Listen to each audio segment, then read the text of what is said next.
Hi guys, my name is Dr. Sharnael Wolverton Sihon. I'm so excited to introduce to you my new and latest book, The Science of Miracles, Remembering the Frequency of Love. This is your time to shift any kind of negative things that have been in your life that no longer serve you into something beautiful, miraculous, abundant, thriving health, business, partnership, whatever the situation, this is your time. Get the book, apply the principles, and watch the miracles happen for you.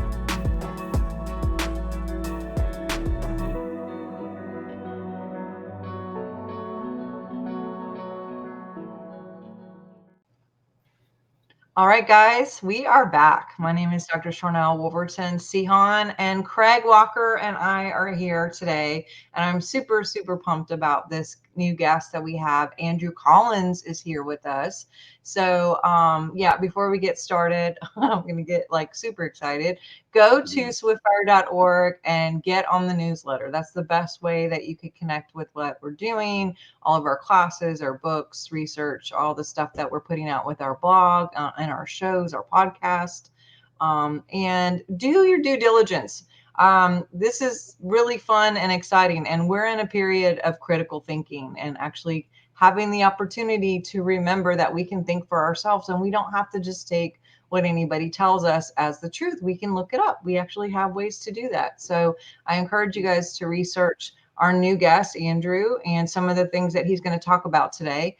And just go, please share this, tag. If you can help keep the show on, we love your donations. All of that really helps to keep this going. And without further ado, what I'm going to do is I'm just going to turn this over to Craig, because Craig and Andrew actually met in real life in the UK here recently. And I'm going to... In real life. Yeah, in real life. Yeah, people do still meet, believe it or not. So there was a huge expo, a conference, the Awakening conference, that was in my hometown of Blackpool. I literally got to sleep in my own bed at night during the conference, which was tremendous. I didn't have to travel. And Andrew was there, and I got to have a quick chat with Andrew. Obviously, everybody wanted to chat with Andrew. How did you think that went, Andrew? The conference, did you enjoy it? Yeah, I mean, for me, it was the first really big, post-COVID conference that I'd been to. I mean, there was probably about 600 people there. And I mean, it sort of reminded me of the world that existed, before lockdown, really. I think I'd almost forgotten about that, having spent so much time, on my own in the house, just typing away or messing about. It was good to be aware that, something else was going on, and that during the lockdown, people were actually watching you on things like, Ancient Aliens, Unexplained with William Shatner, and, Gaia TV, which I contribute to two of their shows, which is Ancient Civilizations and Deep Space. Mm-hmm. And I think that, that meant a lot of people. I mean, to have almost like a sort of spiritual thing going on during lockdown was really important to people. I think it sort of, I won't say kept them alive, but certainly, helped them through it. And the payback for me of that was people coming up to me at that conference and saying, look, I was watching you all the way during lockdown. It's just such an honor now to meet you. And, that stunned me in a way, but it just reminded me of what I actually do. I mean, obviously I write books and I appear on television and generally try and spread the truth. So, it was an eye-opener, and I enjoyed it incredibly, and I hope I'm invited back in future years. Absolutely. Yeah, like I say, it's the first thing I've ever been to like that, because you won't know, but Sharnael and I have come from a kind of a Christian background. Right. Sharnael's been a minister for many, many years, and we've both simultaneously had what we describe as like an awakening, where we're really seeking the truth, and which is leading us to people like yourselves, the one who are doing the work, and we're finding your work, and it's really helping us sort of connect dots. So it was the first thing like that I ever went to, and I thought it was brilliantly organised. It was a really nice vibe. Everyone was there, happy. I think everyone was happy to be together again. So, and again, one thing I found is certainly with the speakers, because there were some pretty big names there, including yourself, and there was no celebrity worship. There was no. It was like we were family. Do you know what I mean? You were all happy to talk to whoever. There was no like doing your talk and then going off somewhere. you just hung out with us, and it was really, really, really nice thing. So without further ado, I would like to get into your new book, which is Origins of the Gods. Now, we had, do you know Paul Wallace? He's a Brit who lives in Australia. No. He's written some book, a series of books. The one I've read is, the title escapes me now. It's about Eden. Anyway, he's talking about the Eden. Yeah, that's it. That's the one. And so he's actually a minister. He's a Christian, an Anglican priest who has had this revelation of the gods and the Old Testament. But what you do is he comes from a theological background. What's your background? How did you get into and sort of how did it start for you? Well, I mean, from my own personal point of view, it started when I was a child, probably 9 or 10. And I just had this interest in everything weird and wonderful, whether it be, ghost hunting, interpreting dreams, the idea of astral projection, the idea of seeing UFOs and, and discussing essentially the mysteries of the universe. And I thought all kids were into that. And yet it wasn't until I really reached, sort of high school that I realised that it was just me and a couple of nerdy mates that were actually into this subject. And of course, UFOs back then was a subject that was seen as had a stigma associated, let's say, and so you just kept your mouth shut. And then I lost interest for a while, girls and going to discos and whatever. But when I started work properly in London as a shipping clerk, the journey each day on the train, I would start reading all these pulp paperbacks on UFOs, ancient mysteries, Von Daniken's Chariot of the Gods, and all this sort of stuff. And I absorbed every single one I could get my hands on. And I got to the point where I said to myself, I want to get closer to this subject, to this phenomena and this intelligence, because at that point I realized that we were dealing with, one or possibly more intelligences.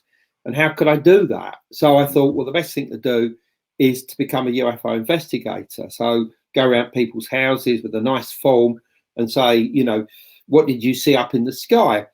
And very quickly, I started to interview people that had close encounters.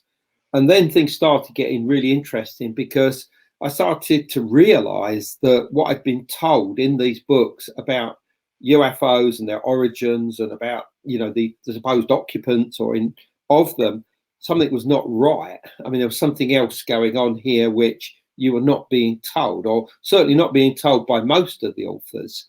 And that was the fact that there was very clearly a psychic connection going on between the witnesses and what was being observed. And I'll just give you a couple of examples. Firstly, people would see an object, let's say, moving across the sky, and they would connect with it visually and think about it, and it suddenly stop and maybe, move in a different direction or even come towards them. So the fact of observing the object seemed to have some kind of effect upon it. So that's point one.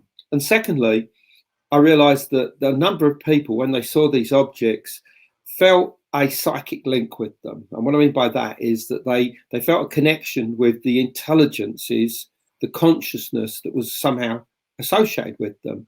And again, you think of this, it doesn't quite make sense because, if you watch a helicopter go over, just by observing it does not connect you with the pilot and the navigator. It just doesn't happen. And yet this was occurring in connection with UFOs. And, whether this be small balls of light, big objects or whatever. And I thought, well, there's something not right, because if these objects are simply made of nuts and bolts and are coming from, planet X or whatever it is, then why would we be linking with them in mind? And of course, obviously, you think, well, maybe the UFO occupants are very clever and they got telepathic abilities, which obviously has been reported, or these psychic people are just liars and this isn't happening at all, this is all their imagination. But I quickly dismissed that because no, these people were very genuine. And then I investigated the first ever full-blown abduction, complete with car stop and everything, that involving a family of 5 in Essex, what took place in 1974, and I investigated it in 1977. I know it's a long time ago, but and basically what happened was that they were driving along a road and they saw this oval blue light cross. They were quite excited by it. 2 of the children were asleep. One of them was standing up in the back with his hands on the driver's seat and the passenger seat. And when that went out of sight, they gradually went round a bend, and the car headlights failed, the engine failed. They could no longer hear the tires going over the road. And in front of them was a luminous bank of green mist. And they ploughed into this, and everything just stopped. You know, they felt nauseous. They felt like they'd entered into an otherworldly environment, and then nothing. The next thing they recalled, they're 3/4 of a mile further on, and they get home from this very short journey and realize that 3 hours are missing from their life. And of course, you know, not only does it perplex them, but it obviously scares them to think what might have happened. So they shut up. They don't say anything about this. And other than a few weird dreams involving these small gnome-like figures and bright rooms and stuff like this, which didn't really mean a lot to them, they didn't do anything until 3 years later. And they responded to an article in a paper, and eventually I got to interview them. And this set up a lifelong friendship with this family, who I 100% believe, as I have no doubt that what they say happened to them. And I organised hypnosis for the male of the family. His name was John Day, still is. I'm still in touch with him today. And you know, it revealed a classic on-board experience. You know, the car was taken on board the craft, and, you know, they all got out and met these tall aliens, and, you know, there were some small ones there as well. And they were, you know, subjected to a medical examination, then shown around the ship and shown a big screen of what horrible things we're doing in the world, and that we've all got to change, you know, otherwise bad things were going to go on. And then put back down. So very, very typical on-board experience. But something told me that something wasn't right here, because there were a few indications that there was something more going on. Firstly, John said that he could recall almost an out-of-body experience during it, where he could actually see the car below him with him and his wife, what appeared to be slumped in the car, which you think, well, what's going on there? And secondly, when they came out of the mist, 3/4 of a mile further on, the 2 small children were still asleep in exactly the same positions, and the 3rd child was still standing up with his hands on the passenger and the driver's seat. And, you know, I thought, well, how is that possible? Were the aliens obliging and put everybody back in exactly the right position so that nobody would notice, and then went zap and stop them from remembering what was going on? Or was something else happening? And to me, I suddenly started realizing that they didn't necessarily spend 3 hours inside a spaceship. That what had happened occurred instantaneously, as far as them being taken out of normal space time and jumping 3 hours of time and 3/4 of a mile of space and distance. And, you know, so to them, obviously, the 3 hours went missing.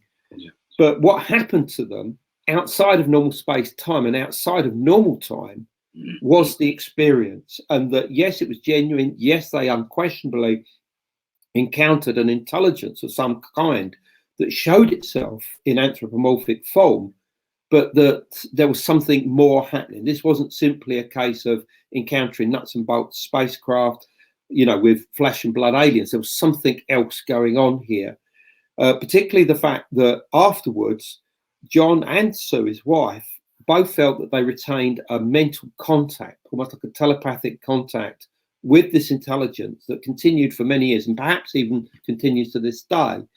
And that, you know, that this wasn't simply some kind of physical aliens. And in fact, John felt that the intelligence was associated with the center of everything, the center of the universe or center of a galaxy or something, and that he could go in mind and connect with them at night during dreams, and that they would share and impart, universal knowledge and wisdom that he could then bring back into the material world. So I started to realize that we may be looking not just at the idea of extraterrestrials visiting this planet, which I have no problem with, but that there's something else going on as well, something that could even be bigger. And that's connection with a consciousness or intelligence that may be outside of normal space-time. And if that's the case, then it's very likely to be multidimensional in nature. In other words, whereas we live in a realm of 3 dimensions of space and 1 of time, that there were environments where there were multiple dimensions involved, possibly an extra one or maybe several.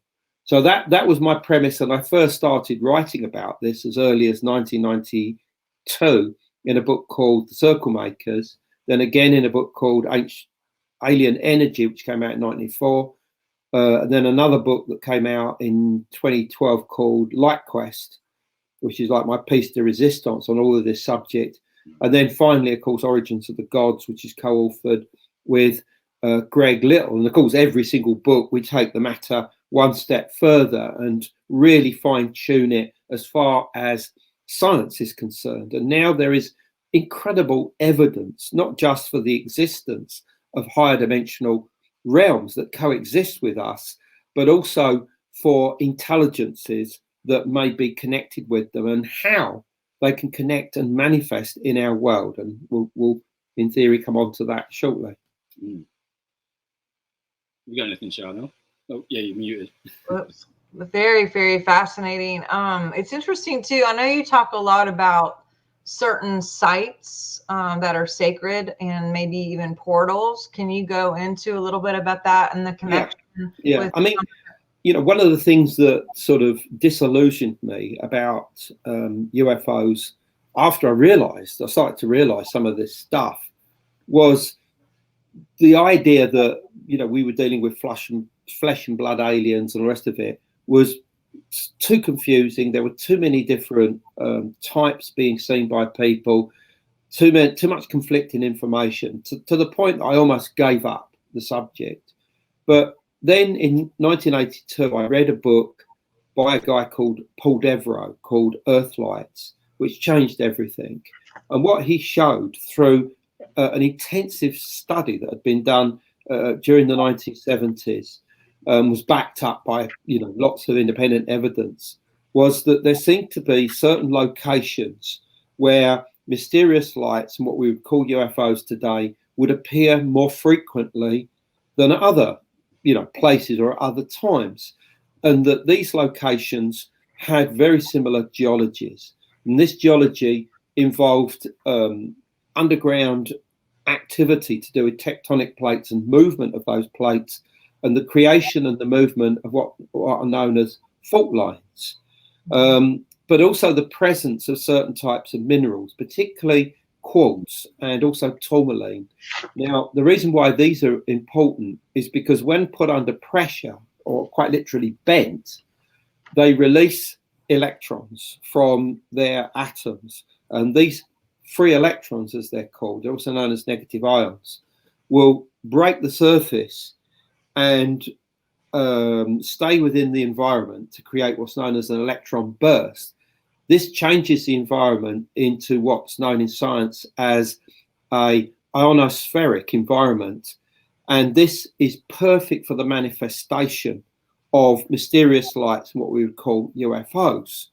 But what's important about this information is that Paul Devereaux also discovered that a great many of these places where this geology occurred and where lights appeared both historically and in more modern times, there were also sacred and ancient sites like stone circles, dolmens, standing stones, earthworks. And this was something that was present, clearly in, our country of Britain, but also in Europe and in other countries, let's say North America, Similar sacred sites were found, but these would be like medicine wheels, sacred mountains, and stuff like that, all of which would be associated with mysterious light phenomena and everything that we have come to associate with the UFO phenomena today. And this doesn't just mean the appearance of objects and strange beings, but also paranormal activity and transformative experiences. I mean, one perfect example in California, for instance, is Mount Shasta. I mean, Mount Shasta for hundreds of years has produced mysterious lights. It's got a huge fault line running south to north, right the way through its center. And of course, it's volcanic as well, for those that know the location. Paranormal activity takes place, and incredible transformative religious experiences, mystical experiences have gone on and have actually created whole religions surrounding Mount Shasta. And of course, that's aside from the fact that many Native American tribes of Northern California venerate it as a place of creation and a place of supernatural power. And this can be seen all over the world. I mean, I've been to sacred mountains, you know, not just places like Mount Shasta or the Blanco Peak in San Luis Valley in Colorado, but also places like Mount Athos in Greece, where mysterious lights are also seen. Huge Greek Orthodox community around that because of the lights, but also in places like Taishan Mountain in China, which I've been to and climbed, that is also associated with the appearance of mysterious lights, where they're seen in association with the manifestations of Buddha. And some of them appear, some of these lights actually appear in front of temples as signs of the contact between these, you know, these deities, these higher intelligences and humankind. And this is, you know, I'm only citing a few examples here. This is a universal thing. There is a relationship between the appearance of mysterious lights, what we call UFOs or UAPs today, and different locations. This is not to say that those are the only places where they will occur, but they most frequently are associated with such sites. I mean, ionization is the idea that we've talked about. It's the idea that electrons, which are subatomic particles, can be freed up from their atoms. And once they get free, I know we're not talking one or two here, we're talking about countless of them, obviously, is that they become very excited. I know it's a very human term, but, you know, they do. And when this happens, they bump into atoms, and this causes the release of their atoms, sorry, their electrons. And it becomes a process, a chain reaction. And at the same time, they create these electromagnetic fields around them. And at a certain point, they can burst into light. They can become light because they release what's known as particles of light, known as photons.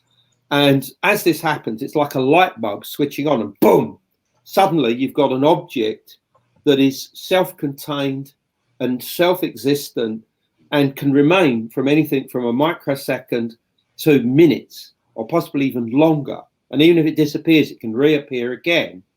And the importance about these objects, which are made of something known as plasma, and plasma is the false state of matter, is that it's been noted again and again that these objects, known as plasmoids or plasma constructs, can often appear to be intelligent, sentient in nature. In other words, they are almost like a consciousness or intelligence in their own right, and that when they manifest, they can interact with humans and through a process known as quantum entanglement. Quantum entanglement is the idea that particles can become entangled. And when I say particles, I mean, you know, again, countless ones can become entangled, so that no matter how far away they get from each other, they will still retain that entanglement. So that if you tweak one of them, the other one will always move in the equal and opposite direction. You know, like, you know, one spin one way and the other one will spin the other. And this is something that's happening all the time, around us all the time, to create what are known as entangled systems of particles. And, you know, these can also work inside our head. We can have particles, electrons going on to do with the function of the brain, the nervous system, all the rest of it. And the other half of those particles could be within a plasma environment. And if that's the case, then if they're both doing the same dance, then they are both conveying the same information. And that allows what we might call a telepathic link to take place. And this could be also the explanation of what we know as mind over matter, the idea of the manipulation of the human mind, or indeed the mind of any creature in theory. And that if this is something that we are becoming aware of today, then it's very possible that other intelligences from, let's say, from outer space or from parallel dimensions, who are incredibly more advanced than ourselves, perhaps not just by hundreds or thousands of years, but by millions of years, will have mastered this art an awful long time ago, and that they can not only convey telepathic information to us through entanglement, but also manipulate us in whatever they want, whether that be a good or a bad thing. And so this we can associate with these plasma objects. Now, I'm sure many of your viewers will suddenly be saying, well, hold on, what's this got to do with real UFOs with nuts and bolts? Well, it's clearly possibly something else that we're dealing with here. Now, Carl Sagan, as early as 1963, the great cosmologist and astronomer, wrote that it was inevitable that this Earth had been visited by extraterrestrials countless times, during the course of the last couple of million years. This is what he wrote in a paper, but it was buried, to be honest, this paper, simply because shortly afterwards he started to become a consultant for NASA.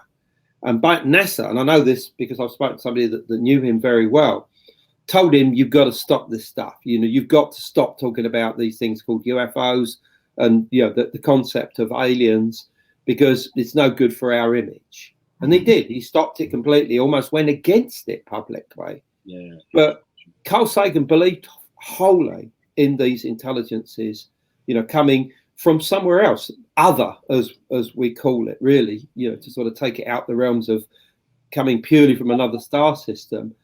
And so I have no problem with the idea that, that Earth is being visited by extraterrestrials. How frequent it is another matter. And what's also in debate is its impact upon human civilization. Yes. But what I am certain is that these other intelligences have unquestionably impacted, the human evolution, human innovation, and human technology. And that's the area that I cover in the book, because what we're looking at in the book is the whole idea of who are the true ancient aliens. Yes, there may be ancient astronauts coming down here, but there is something bigger going on in the background. And I think that is multidimensional in nature. Wow. What while you're talking? Oh, there's an echo in there. Echo, yeah. Has it gone? There we go. Hello, can you hear me? Yeah, we can hear you. Just had an echo there. Right. There's a line in one of the Thor films, the Marvel films. And yeah. It says that magic is just science we haven't discovered yet. Mm-hmm. And what I love about this is you're taking really out there kind of woo-woo subjects and grounding it in science. Yeah. And bringing logic and knowledge into the fore. Yeah. Because in my experience, because I've really jumped into this world of kind of the ancient alien theory, or certainly visitors from other worlds. Coming from a Christian background, angels, demons, what are they really? That kind of thinking. But there has to be a science to this for it to be true. There has to be. Yeah, absolutely. We've not. Well, mainstream science hasn't in any way acknowledged this or allowed it to be explored. Have you ever experienced any kind of resistance from the scientific community in looking into this? Not really, not from my perspective, because my background is journalism. I'm not a scholar. I mean, I have no qualifications whatsoever, which I think is good, because it means that I can talk about anything. I can absorb whatever knowledge I want, and come up with, hypotheses based on that knowledge. Whereas if I was a part of the scholarly community, I would be restricted in what I could read, what I could reference, what I could speculate upon. So I don't care. I'll say whatever I consider the truth to be. But I mean, the interesting point is that we live at a time when the US Navy have confirmed that certain videos that have been released show genuine UFOs. And this is not just a major step forward, but it's a case of now there is no doubt, there is no stigma involved with the idea of believing in UFOs. But the bigger problem is not just accepting that they're there, but what the hell are they? I mean, obviously, a lot of people are saying, oh, well, maybe there's some secret project that the US government haven't told us about, or they are the product of maybe drones of some foreign power, and if that's not the case, then, just maybe there's something else. But and in a way, I think this is the only way that we can advance at the moment, to look at it in a very mechanistic way, that we assume that, those objects in those Navy videos are intelligently controlled, either they're drones, or somehow there is some kind of occupants in them, and that they may well be coming from another planet. I don't see massive evidence of that. What I see is objects that we cannot identify. We don't know how they manifested. We don't know what happens to them when they disappear.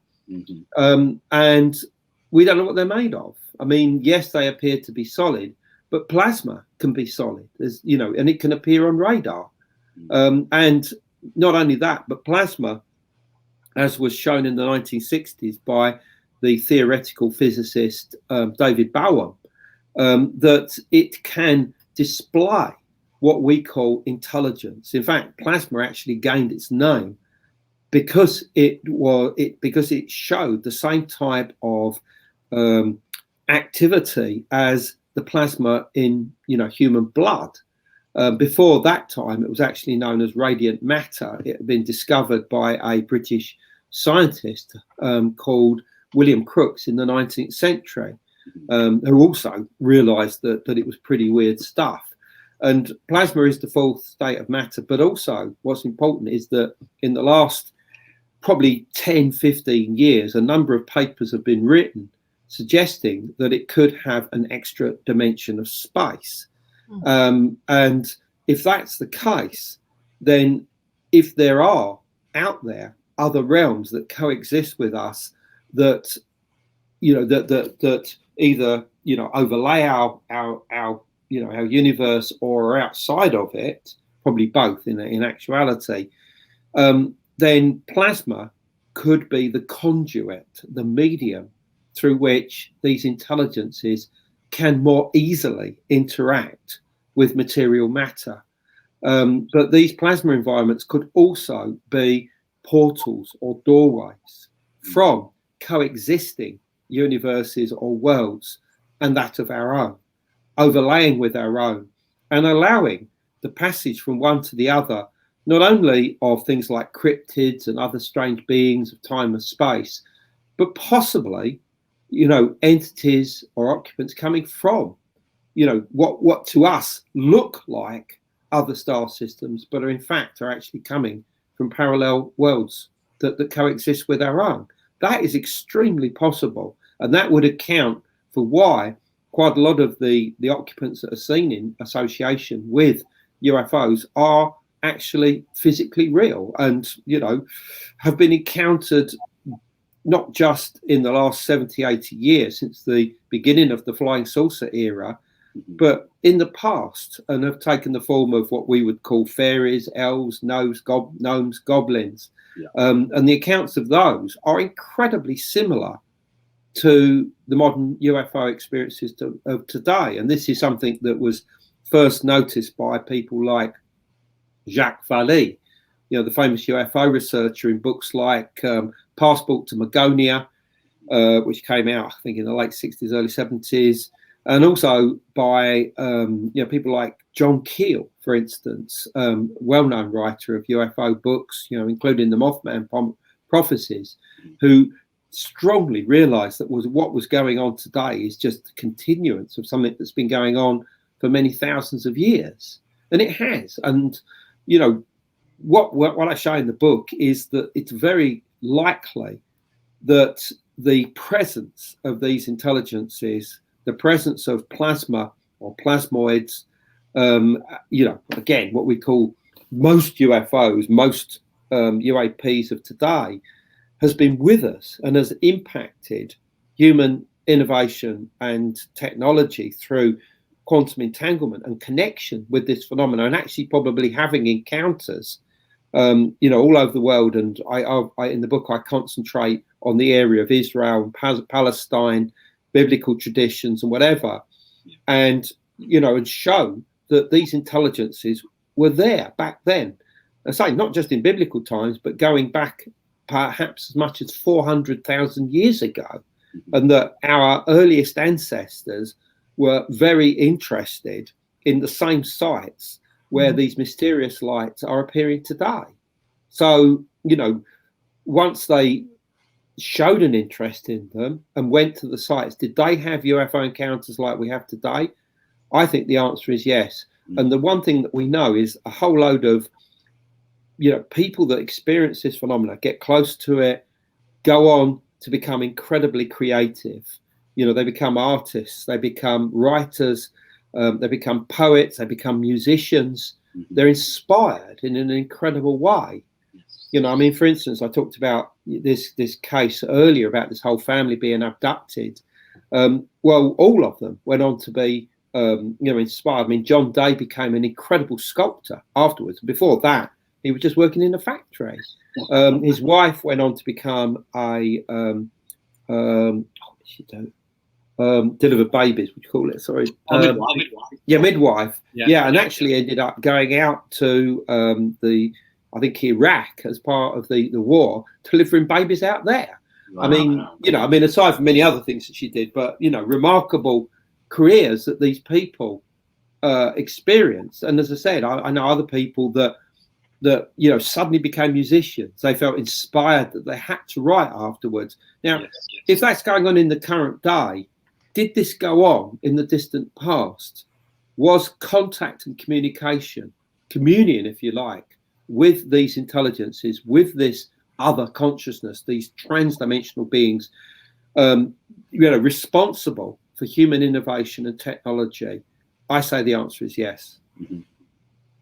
Well, one thing too that you keep bringing up, no, I don't think what's going on here. I don't know who's it's on. Is it gone? Is that better? Okay. Yeah, so I'm watching a documentary series right now on Skinwalker. I know you talk about that in your book.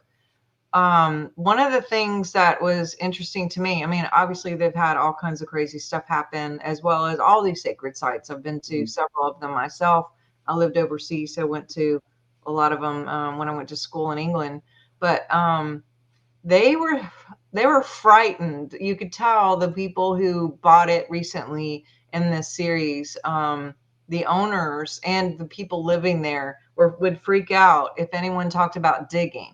And it seems like when you're talking about the protons and all of that, it seems like maybe disrupting in a process of digging is causing these electronic things to happen in the air. And they even talked a little bit about how it could be something left over from like nuclear war stuff when they were doing things in Nevada. Okay. Just like puffed over in a cloud and landed, but I'd love to have your feedback on that. Okay. I probably have a slightly different view, if I may. Firstly, I was privileged to be able to go to Skinwalker Ranch and spend a good couple of days there during the preparation of this book, Origins of the Gods. Wow. So I was able to get not just a good hanger on the actual ranch, explore the entire ranch, but also to talk to, all the main characters that from the TV show, but also to talk to various workers there who had nothing to do with the TV show and had no real interest in UFOs. But the important thing is that many of those workers had themselves seen objects either at close quarters or appearing high in the sky, just bursting into appearance. So this is not just, you know, a creative phenomenon. This is a real thing that's going on there. But the significant thing is that it has all the correct geology. There is a fault line going through what's known as the northern mesa on the, you know, one side of the ranch.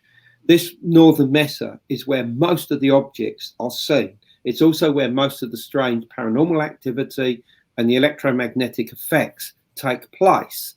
It's also a place that the Native American peoples of the region, there are two different tribes, the Ute and the Navajo, both see in terms of what they call the path of the Skinwalker. And that obviously needs a little bit of explanation.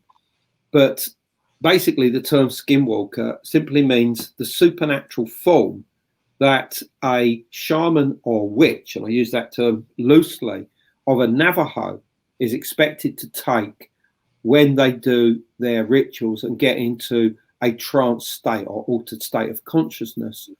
And the most obvious animal that they take for, excuse me, is a wolf. In fact, the word for wolf in Navajo is essentially the same as the same word for witch in Navajo. Don't ask me to tell me what it is. It's in the book. I can't remember at the moment. But anyway, so the reason why the Skinwalkers became associated with the ranch is that there were wars between the Ute and the Navajo in the 19th century. And the Ute did some pretty bad things to the Navajo. And shortly after this time, they occupied the area of Skinwalker Ranch, which had up to that point been a sacred land, like a no man's land between tribal territories. And once this took place, they began to see weird things, what they interpreted as skinwalkers, because they thought that they'd been put under a curse, this is the Utes, by their rivals, the Navajos, as revenge, basically, for what had actually taken place. So in other words, I suspect that they were seeing strange lights and experiencing paranormal activity and maybe seeing cryptids, which are also seen frequently, often in the form of a wolf or a dog-headed figure, which is correctly known as a lycon in archaeology. And they were interpreting this in terms of this curse, hence the curse that's put over the land. Now, going back to what you said to do with the idea of digging, this is a bit of a sort of, I mean, obviously there are various books, and I understand that this digging clause was something that was actually practical originally in the contract that the Sherman family read, and it was nothing to do with no digging here because the paranormal activity, but it was to do with oil rights and what was underneath the actual soil itself. But the Sherman family, who were there in the 90s, interpreted this possibly in terms of the fact that, you know, bad things would happen if you dig. And of course, this has been carried on now through into the modern era, and the idea that bad things will happen if you actually do that. But what's so important here, and we've not mentioned this up to this point, is that the phenomena itself, the manner that it appears, the way it appears, the time that it appears, has a lot to do with what we call human consciousness interaction. And what I mean by this is that our presence, our thoughts, our observations of what is actually taking place there can trigger experiences and can trigger the manner that it appears to us. In other words, that there is an intelligence building up at such places, which you might see in terms of an entity, a single entity, or another term for it that we use is egregore. An egregore means a created spirit that is fed by human consciousness interaction through the way that we perceive it, how it's perceived through archetypal forms, and the manner that will then reappear to us and reappear to anybody, possibly even without knowing what to expect. You know, I'll give you an example. I mean, you know, if you've got a spirit appearing at a waterfall, you know, very often this will manifest, you know, people will see it in terms of a white lady. Well, then a Christian will come along and say, well, that white lady must be the Virgin Mary. And they will start thinking of it in terms of the Virgin Mary. So the next person that comes along doesn't just see a woman, but they see a woman in blue and white and possibly a head thing. And then it gets more and more archetypal in form until they see, you know, not just the Virgin Mary, but possibly with the baby Jesus or what. And that's creating an archetype. That is feeding an egregore of a site or a location. And this is something which seems to be there at Skinwalker Ranch. And even the people that are involved in the television show think that there's a single entity involved, one that controls, like a puppet master, of what takes place there. It knows them, it sees them, it plays with them. And you know, so that the phenomena will occur often when they turn the camera off, or you know, at a time when they're not expecting it, you know, stuff like this. And the same thing is actually said of Britain's own Skinwalker Ranch, which is Bempton in Yorkshire. And Paul Sinclair, good friend of mine, who is the main investigator, written various books, you know, on Bempton, says the same thing. And what's so interesting is both the people at Skinwalker Ranch and Paul all use the same term, quite separately, for this entity, this presence. They call it the host. I mean, they've got other names for it as well, but that's the common, the host. I like that. It's an interesting term. And that seems to be almost like a sort of generic name for this entity or egregore. And these egregores aren't just connected with a single location. They can be connected with an area of a few miles in diameter, or, you know, triangle or whatever you want. And it seems to be the same thing there. And the manner that it appears to us, the manner it connects with us, will have an archetypal form. And it's almost like these higher intelligences need that archetypal form to connect with us, because I believe that they don't need bodies. They don't need flesh and blood bodies. Mm-hmm. They are pure consciousness, pure energy. Yeah. But to communicate and connect with us, they need our archetypes. They are stronger than those entities that exist in a landscape. They can literally take them over. And I mean, the best way that I can explain this, if you know, you've seen the film The Matrix, and the way that the Agent Smith and his mates are able to take over, you know, individuals, and suddenly they'll become the agents.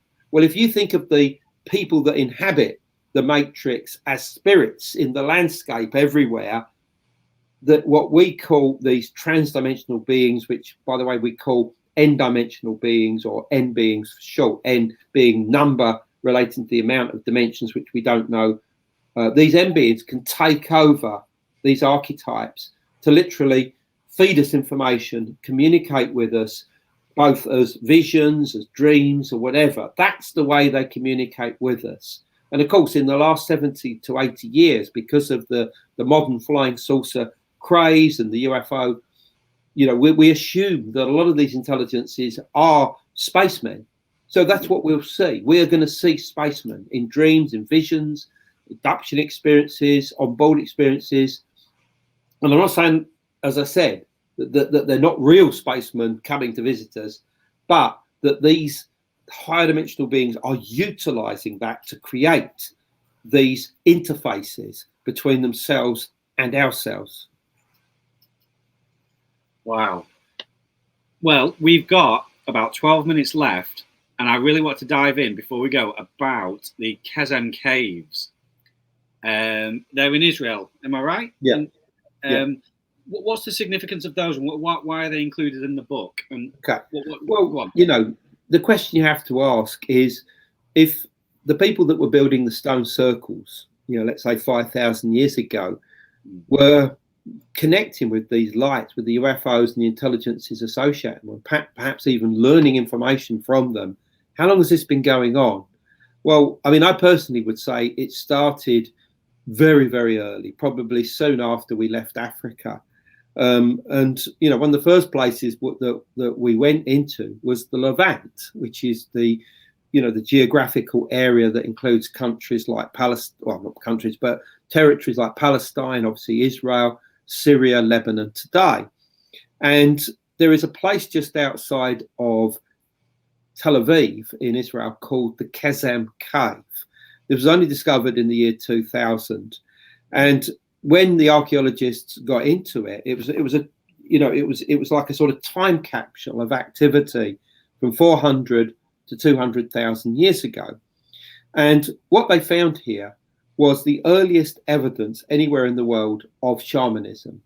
And it took the form of a bone, a wing bone of a swan, a very powerful bird that the feathers had been deliberately removed, it had been cleaned and clearly used in some manner. And because we know that from shamanic cultures all over the Eurasian continent and in North America, that the use of that particular bone was used for shamanic flight. In other words, shamans going into an altered state and believing that they would become the bird to go from this world into otherworldly realms that they believe coexist with us, normally invisible to us, that they became convinced and have written papers about this, saying that this is the earliest evidence of shamanism. I mean, there's other evidence as well as I go into the book. Now, that's incredible. And that was enough to get me to drop everything and go out to Israel in the year 2019. But in addition to this, at the same time that these people were inventing shamanism, they were also becoming the smartest people on the planet. A whole number of firsts for humanity were achieved by this community. And I mean, I won't go into them because we'll be here all night, but I mean, they were becoming incredibly technologically advanced, much more than any of their neighbors. And you have to say to yourself, well, what's the link between that and the fact that they were also becoming the first shamans? They're writing the book on shamanism. And I think that it's to do with the fact that shamanism is about connection and communication with otherworldly intelligences. Now, we don't know how they would have perceived those intelligences. Most likely, they would have seen them in terms of their own ancestors, their own great ancestors, but also the spirits of the animals that they would have killed during the hunt. There would have been a symbiotic relationship between them and those animals that would have been retained during shamanic experiences, so that when they entered into this other world, they could communicate with those animals and the otherworldly forms of their herds, basically. I mean, almost in a sort of, real life form of the Jungle Book, Rudyard Kipling's book, and obviously the film, where all the animals talk and communicate with humans. If you can imagine that, that's what we think the people of the Kazan cave had. But what they weren't, they weren't communicating directly with the animals. What they were communicating with, certainly on occasions, was higher intelligences. And the reason why I would propose this is because nearby the Kazan cave is a very important mountain in biblical tradition. It's called Mount Gerizim, and it was the original dwelling place of God and the gateway to heaven. Wow. In the book of Genesis. I mean, obviously we all associate Jerusalem and Mount Zion with, Jewish tradition, but that's late in the day. It doesn't even feature in the early part of the Bible. The original place of God, the place where God was said to manifest and his presence could be felt, was Mount Gerizim. And what we also know is that the form that God appeared on Mount Gerizim was as something known as the Shekinah. The Shekinah means the light of God. In other words, he would appear like a sort of blinding light, just like Moses encountered on Mount Sinai at a much later date. And what's so interesting is that historically and in modern times, there are reports of mysterious lights appearing on Mount Gerizim. It also has exactly the right type of geology for all of this to take place. That's why, it's like many other holy mountains in other parts of the world. Clearly, lights were manifesting on it, and they were being seen as the presence of God himself. So, you know, this was great. And obviously, after I went to the Kazan cave, I went to Mount Gerizim, which is today in the Palestinian territories. And I climbed the mountain to speak to the elderly priests of this religious community up there known as the Samaritans, who claim to be the true descendants of the original Israelites. And, you know, I got up there and got into conversation with them. And I said, look, you know, I understand that, you know, strange lights are seen on the mountain. Do they still occur today? Oh, yes, yeah. You know, they said yes. I said, well, how are they interpreted today? How do you see them? And they said malach, which is an Arabic and I think a Hebrew word meaning angels. So to them, these strange lights that are seen on the mountain are evidence of the presence of the messengers of God, which is so fascinating, because what we would call UFOs or UAPs are still being seen by this religious community as the manifestation of angels of God, you know, which is, I think, quite remarkable, and, you know, is perfect ancient alien stuff in my opinion. Yeah. You know, and I think the other important thing to remember is that when the Israelites first got into the promised land of Canaan, which is on the west side of the Jordan, River Jordan, the first place that they go to is not Jerusalem or anywhere, it's Mount Gerizim. And they do this huge, great ritual known as the ceremony of the curses and the blessings there, where they have 6 tribes on the slopes of one mountain and 6 tribes on the slopes of the opposite mountain. And in the middle is the Ark of the Covenant. And it's said that the Shekinah rose, you know, above the Ark of the Covenant as this was taking place. And this is really interesting, because the instructions on how to make the Ark of the Covenant was given to Moses when on Mount Sinai by God himself in the form of a blazing light. Mm-hmm. So not only does God at this point give him the 10 Commandments, which are written down on the tablets of the law, but he's also told how to communicate directly with God through the construction of this box. Mm. So you know, the Israelites make this box and God appears as a light above it. To me, this is ancient alien technology. This is incredible, you know, and yet we're not necessarily dealing here with flesh and blood aliens, but communication with transdimensional beings. So the summary of all this is, I think that not only were the manifestations of Yahweh on Mount Mount Gerizim, you know, seen as evidence of the existence of God, and may even have formed the idea of God's existence in the first place, you know, or confirmed it at least among the early Israelites, but that this is something that was going on as early as 400,000 years ago. And we know that the people at the Kazan cave took an interest in Mount Gerizim because they went there to collect the flint that they used to make their stone tools, when all around them was perfectly suitable flint that they could have used. Why did they go all the way to Mount Gerizim?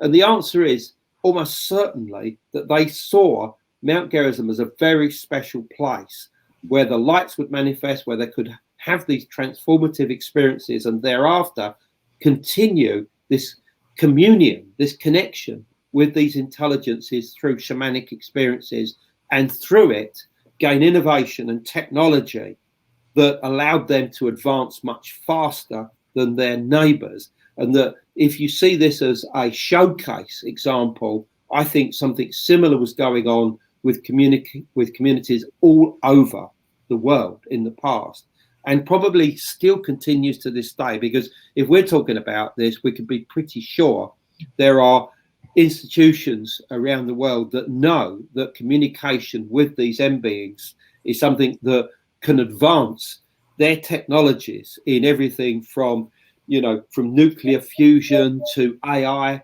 to you know, to nanotechnology and whatever. If they can connect directly with these intelligences, find ways of communicating with them, particularly as we're getting into the realm now of quantum computers and whatever, where we need to advance really quickly. And once we get those quantum computers, we will advance so quickly that it will take us into the next stage of human evolution. That's awesome. Well, it's doing it again. Well, I don't know where that echo's coming from. That's weird. So it's only at the beginning. We've interviewed Mary Rodwell several times on the show, and lots of different people that are doing exactly what you're doing and having these experiences with people who've had, these great, I guess, UFO contact and or just alien contact or some kind of supernatural something. But the theme that she and many people see is that, just like you were talking about, like now they've gone off to be a great sculpture person or have these gifts that have been like, it's almost like the body or the field or all of the person is upgraded in a sense, kind of higher frequency or something, to be able to not only receive different information, but also to be like a transmitter of information as well. So, I mean, I geeked out with all the frequency stuff and all. I love watching. And I really believe that there's something with the land, like you said, even on a frequency level, that people living there can acclimate to, or somehow, I don't know. I think we're all in that process of some type of upgrade going on generally, but then there's other pockets of the earth that has like a higher opportunity, I guess. And I'm having a lady who talks specifically about land and that kind of technology. And I was talking to my husband about it last week because I was like, isn't it interesting how when you're living in the place that you feel called or that you just feel happy at, that your surroundings and or things seem to just fall in line, and you're happier and the people are happier. And my question, when I was discussing this with my husband last week, I was like, well, which comes first, the chicken or the egg? Is it that you're seeing a different pattern showing up because you yourself are happy, therefore you're sending out a transmission of high frequency happiness, and then you're getting a match to it because we magnetically draw that to us, versus being somewhere where you're really clearly not supposed to be, and you feel that, and you know that you're in the wrong by not living true, being in the place you're supposed to, and then you start creating all of these things to show and like prove yourself right, that I'm not supposed to be here. Like, maybe these people aren't my people. Maybe this isn't the place I'm supposed to be. Maybe I'm supposed to live in Ohio or, wherever. But, and I know a whole different context of a conversation to have. But I think that you're bringing a lot of light to all of these sacred places, the electronics of that, the electronics of our own DNA and our own technology. And then this off-planet aspect of, there's clearly something bigger, like you keep saying, there's clearly something way bigger than us. And it would be ridiculous to think that we're the only ones here and that we're we're the highest or anything. So anyway, but we have gone over time, and I've enjoyed this so much. I could just listen and listen and listen. But thank you so much for being with us. And any final words of where you, any hope or encouragement to those watching of, how we can upgrade, how we can maybe have these supernatural experiences or align with our highest? Well, there's too much to say, I think. But I mean, lots of people who are watching this will have had their own experiences. And I think the hashtag here is believe all experiences, I think. In other words, what people experience themselves is real, or certainly it's what they believe has happened and in some way has. I mean, the only if is a case of what is it? What's the intelligence? Are they communicating specifically with flesh and blood aliens, or is it interdimensional? We don't know. But these higher intelligence exist. They impact human evolution, human innovation, human technology, and that you should believe in yourself, believe in what you're doing. And there are locations very clearly that that connection can be made, and they're what we call today portal locations. We're not just talking about places like Skinwalker Ranch or Bempton. There are many of them. Many of the stone circles of Britain are built where mysterious lights have been seen. I mean, I talk all about this in my book Light Quest, for instance. But I mean, at the end of the day, a lot of this subject is now being confirmed by science. I mean, coming from different directions, of course. But in other words, you don't need now to be seen as particularly strange or mad or whatever for these experiences to be real. Just believe in them. And your impact with intelligences is really, really important, because they are there, and as we go along, that connection will get stronger and stronger and stronger. I do not believe that there's going to be any kind of massive disclosure anytime soon. I think that it's something that the disclosure has been going on for the last 400,000 years. And yeah, of course, we're going to get things like the US Navy releasing these videos, and probably, a better understanding of the existence of this phenomena. But it's still up to us to try and understand those intelligences, because that's something that the authorities or whatever, they're not going to be willing to tackle, because they don't want to get deep down into things like, alien experiences, abduction, stuff like that. That's still in our realm, and that's something that we've got to help everybody that has this type of experience, and try and explain it to them, and say, look, you're not going mad, you're not strange. This is something that's been going on for many, many thousands of years. So, just enjoy it, just be a part of it, and go with it and see what happens. But I mean, from my own point of view, as we're coming to the end now, I mean, andrewcollins.com is my website, all as it sounds. And on there is, any links that if you wanted to communicate with me through email, and obviously all my social media links are on there. Plus, we do tours to places like Turkey and Egypt. I work with Megalithomania and Hugh Newman, colleague of mine. And obviously, there's lists of any events coming back and details of all of my books. And the current book is Origins of the Gods, which is co-authored with my good friend and colleague, Greg Little. His side of it is all to do with the Native American side and how they fully believe in these intelligences, not just for communication purposes, but their whole existence related to communication with them, and that they would do these incredible complex rituals every year or whatever to continue that association so that their world did not come to an end. That's Greg's side of the book. Mine is obviously the stuff that we've been talking about today. So that's available from Amazon or Barnes & Noble or any good online bookstore. So thank you for obviously listening to me, and I'll no doubt be back again at some point. Yeah. Thank you so much, Andrew. Thank you for your time. Like I say, I think with the past sort of couple of years we've had, people are really asking the deeper questions, and you're really out there doing the work and providing scientifically solid answers to some very, very out there topics. So I'm really, really grateful for your work, and thank you very much for joining us. My pleasure. My pleasure. That's the right word.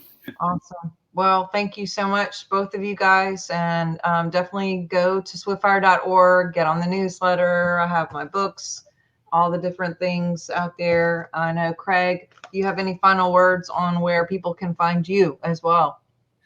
Yeah, I do play drums for a band called Nth Ascension. Find us at nthascension.com or on Facebook, Nth Ascension Music. That's NTH, Nth, the mathematical term. My wife has a crystal shop, UK based, so we might have some UK people on here. crystalfalls.co.uk. Yeah, just hit me up on Facebook, Craig Martin Walker. I've got space for some friends, so yeah, I'd love to meet as many of you as can. Awesome. Well, I'm going to put all the links in here for everybody, so it's very, very easily found. So you can find Andrew, his books, and all the great things that he has with his website. as well as Craig and I. And I just want to thank you again for your time and just keep doing what you're doing. Thank you. Yes, sir. Thanks for having me. All right. Talk soon. Thank you. Okay. Thank you.